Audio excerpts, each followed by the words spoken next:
নমস্কাৰ good morning কি খবৰ সকলোৰে আশা কৰো সকলো ভালে আছে সুস্থ আছে স্বাগতম জনাইছো আমাৰ ইউটিউব চেনেল বৰ্ণালী RN ব্লগলৈ সকলোকে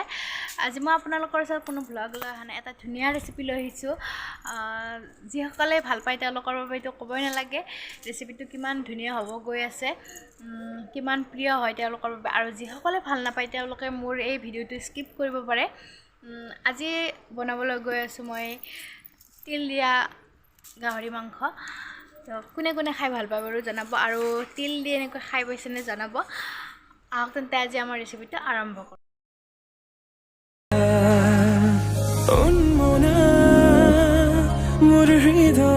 প্ৰথমে মই মাংসখিনি ভালদৰে ধুই লৈ বহি ল'ব দিছোঁ অলপ সময়ৰ বাবে এইপিনে মই লৈ লৈছোঁ শুকান জলকীয়া গোটা জিৰা গোটা ধনিয়া এইখিনি অলপমান গৰম কৰি লৈছোঁ ভাজি ল'ম আৰু এইফালে মই তিল লৈ লৈছোঁ যিহেতু তিলটো লাগিবই সেইখিনিও মই অলপমান গৰম কৰি লৈছোঁ আৰু এইফালে মই কেৰাহীত অকণমান তেল দিছোঁ যিহেতু গাহৰিত তেল থাকে সেইবাবে অকণমান দিছোঁ তাত দি দিছোঁ মই ৰং ইলাচি দালচেনি আৰু দুটা শুকান জলকীয়া আৰু দুটা পিঁয়াজ কাটি লৈছিলোঁ সেইখিনি দি দিছোঁ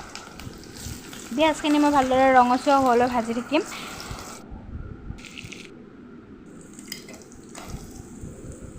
এইখিনিৰ পৰা ৰঙচুৱা হৈছে ইয়াতে মই 2 চামুচমান জোখৰ দি দিছোঁ আদা নহৰু পেষ্ট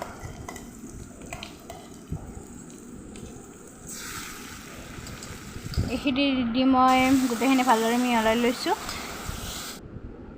তাৰপিছতে দি দিছোঁ মই প্ৰয়োজন অনুসৰি হালধি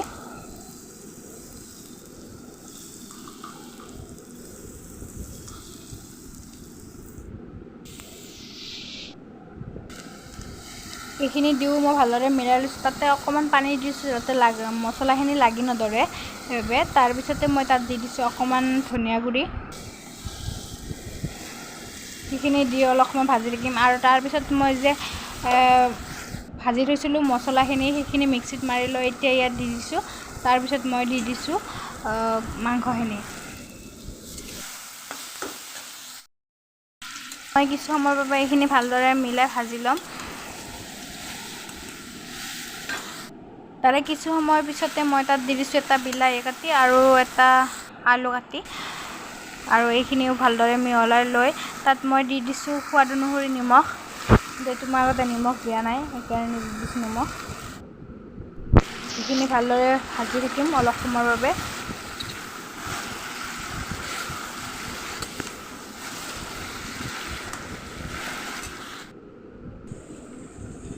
এইখিনি প্ৰায় তেল উঠিব ধৰিছে মই অলপ সময়ৰ বাবে এইখিনি ঢাকনি দি থৈ দিছোঁ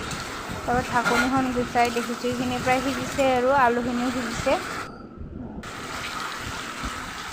তাৰপিছত তাত মই দি দিছোঁ অকণমান গৰম